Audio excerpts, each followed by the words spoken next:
আমি পেঁয়াজটা ভাইজে লাল করে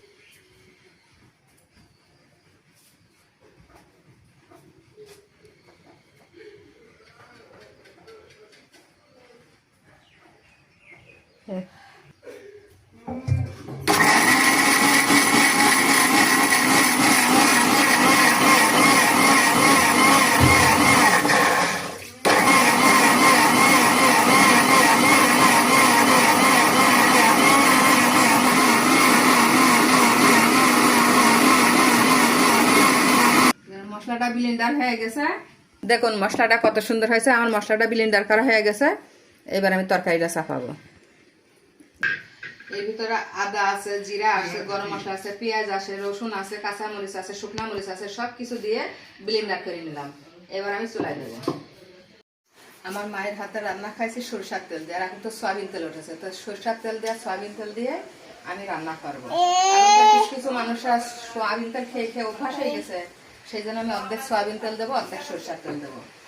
এবার দিচ্ছি আমি সয়াবিন তেল, সরষার তেল সয়াবিন তেল মিশাইয়া দিলাম, দিয়ে আমি রান্না করতেছি। আমরা তো সরষার তেল খাই মানুষ হয়েছে, এখন সয়াবিন তেল উঠেছে। পেঁয়াজ দিলাম, তেজপাতা দিলাম, গরম মশলা দিলাম, দিয়ে এবার এগুলো আমি ভেজে নেব, নিয়ে তারপর আমি মশলা দেব। অল্প তেল খাই, বেশি তেল দিইনি। আমার মারা তো অল্প তেল দিয়ে সরষার তেল দিয়ে রান্না করেছে, কত সুন্দর সুস্বাদু হয়েছে।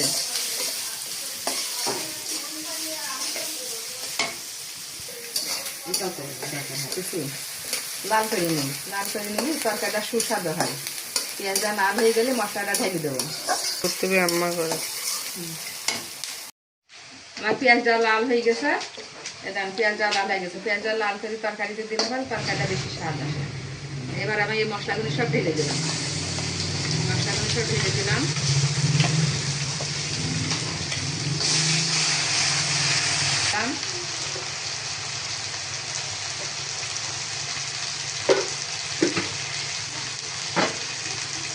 লবণ দেব, পরিমাণ মতন লবণ দেব।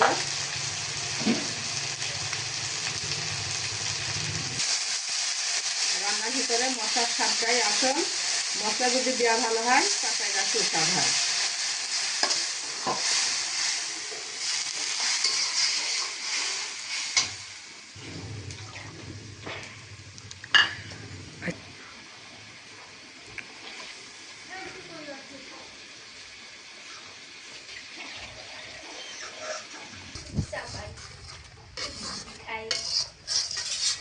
দেখেন কত সুন্দর করে মশলাটা কষাচ্ছে।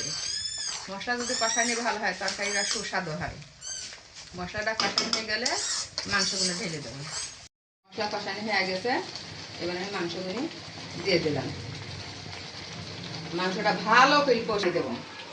দেখেন আমি মশলাটা কষানি পরে মাংস দিলাম। মাংস কষানি হয়ে গেলে আমি পানি দেবো। আগে মাংসটা ভালো করে কষিয়ে নিই।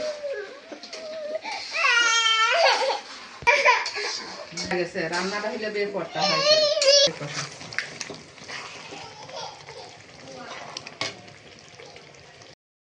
আমার কষানি হয়ে গেছে, এবার একটু আমি পানি দিলাম। ভালো করে কষায় নিলে তরকারিটা সুস্বাদু হয়। আমার মারা সুন্দর করে একটু তরকারি কষানি পানি দিত, সেই সুন্দর টেস্ট, খাতেই মন বলতো। আমার মায়েদের হাতে রান্না খাতেই মন, মা রান্না করেছে, দাদি নানি রান্না করেছে, খাতেই মন বলতো। আর এখন যদি কত রকমের মশলা দেয়, আমি কিন্তু কোনো মশলা দিই না, আজে বাজে কোনো মশলা দিই না। ঘরে যে পেঁয়াজ রসুন আদা জিরে এটা দিয়ে আমি রান্না করলাম। লবণ দেবেন, আপনার পরিমাণ মতো লবণ দেবেন, কারণ তরকারিতে লবণ ঠিক না হলে ভালো তরকারিটা স্বাদ হয় না। স্বাদ মতন লবণ দিয়ে রান্না করবেন। দেখেন আমার মা নানিরা যেভাবে রান্না করছে ঠিক আমি সেইভাবে রান্না করলাম। কোনো গুঁড়ায় কোনো কেনা মশলা দিই না, আমি কোনো কেনা মশলা না, সব ঘরের মশলা।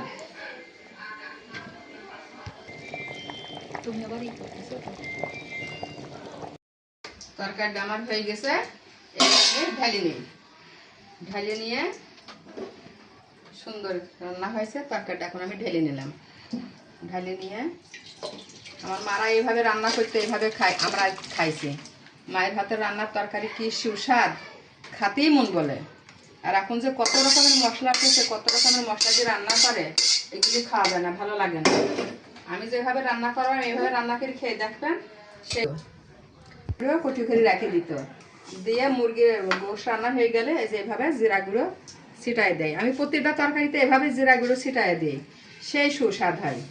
আমার মারা এইভাবে দিত, আমার মারা নানিরা এইভাবে দিত, জিরে গরম মশলা গুঁড়া করে তরকারিতে দিলে পারে তরকারিটা সেই স্বাদ হয়। এই যে ভিতরে আমি গুঁড়া করে রেখে দিয়েছি, সেই সুস্বাদ হয়। আপনারা এইভাবে তরকারি খেয়ে দেখবেন, সেই স্বাদ হবে। দাদিরা নানিরা রান্না করেছে, আমরা খাইছি, সেই মজাদার তরকারি। এখন কত মশলা উঠেছে, এটা তো স্বাদ লাগে না। তরকারিটা কত সুন্দর রং হয়েছে, কত সুন্দর তরকারিটা দেখা যাচ্ছে, খাতেও কিন্তু সেই সুস্বাদ হবে, সেই মজাদার। সেই আমার মায়ের হাতের রান্নার তরকারি কতদিন আগে খাইছি, ছোটকালে কত খাইছি, দেখেন কি মজাদার তরকারি।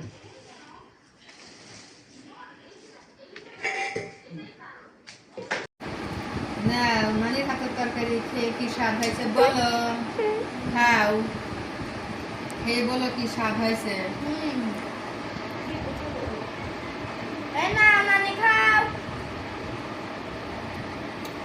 সুন্দর স্বাদ হয়েছে না আমার নানির হাত রান্না মধু মধু।